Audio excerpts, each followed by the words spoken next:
Good morning everyone. সকালবেলায় ঘুম থেকে উঠে কাজের ব্যস্ততাটা অনেকটাই থাকে, তার কারণ এই সব কিছু কাজ সেরে নিয়ে আমার নিজের কাজে বসার জন্য টাইমলি আমাকে কাজগুলোকে শেষ করতে হয়। আজ তোমাদের সাথে কিছু কথা শেয়ার করব। আমি পাবলিকলি ভিডিও শেয়ার করি, অবশ্যই আমার কাছে অনেক প্রশ্ন আসাটা খুবই নর্মাল, কিন্তু কিছু কিছু প্রশ্ন না নর্মালি আসে না, অ্যাবনর্মালি আসে। তেমন কিছু প্রশ্ন আজকে উত্তর দেব। এই প্রশ্নটা আমি বহুবার পেয়েছি যে আমি ভিডিও শেয়ার করি, আমি এত কিছু ঘর সাজাই, এত সময় কোথায় পাই? আমি নাকি চাকরি করি।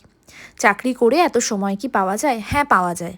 লোকের সংসারের মধ্যে না ঢুকে, শ্বশুর শাশুড়ি কী করলো তার পিছনে না লেগে, নিজের বাবা মাকে বড় করে দেখে শ্বশুর শাশুড়িকে ছোট করে দেখে, এইগুলো যদি না করে নিজের মতন ভালো থাকতে শিখে নেওয়া যায়, তুমি ঠিক ভিডিও, চাকরি, নিজের হাজবেন্ডকে টাইম, পরিবারকে টাইম সবটা করতে পারবে। সেকেন্ড কোয়েশ্চেন যেটা আমাদের কাছে আসে, যে আমরা কোনো রেসপন্সিবিলিটি আমাদের ফ্যামিলির নিই না, আর আমরা প্রচুর টাকা ইনকাম করি, আমরা প্রচুর বড়লোক।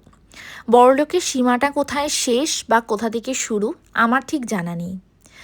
আর রইল বাকি রেসপন্সিবিলিটি। রেসপন্সিবিলিটি কে কতটুকু নেয় এটা তো খুব পার্সোনাল জিনিস, সেজন্য পাবলিক করতে আমি বা তন্ময় একদমই পছন্দ করছি না। আমরা নিজেদের মতন করে নিজেদের টুকু নিয়েই ভালো থাকতে ভালোবাসি। অন্যের সংসার নিয়ে মাথা ঘামানোর আমাদের সময় বা ইচ্ছা কোনোটাই নেই। আজকের মতন টাটা।